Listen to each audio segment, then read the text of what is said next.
Today I'm going to read an extract from my book, Not Human. Gunfire filled the air as Luke walked with Donna and Julie in the direction Ethan had pointed them in before he ran away in the opposite direction.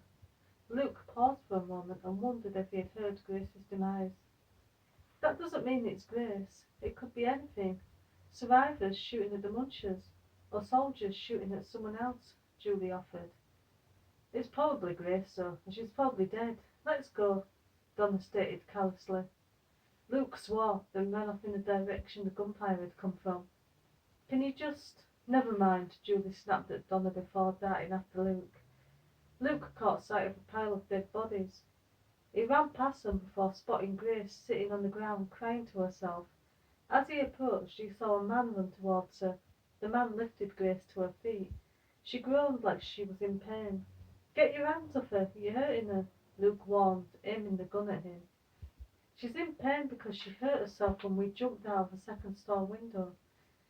She fell badly. Now put the gun away before you end up shooting her.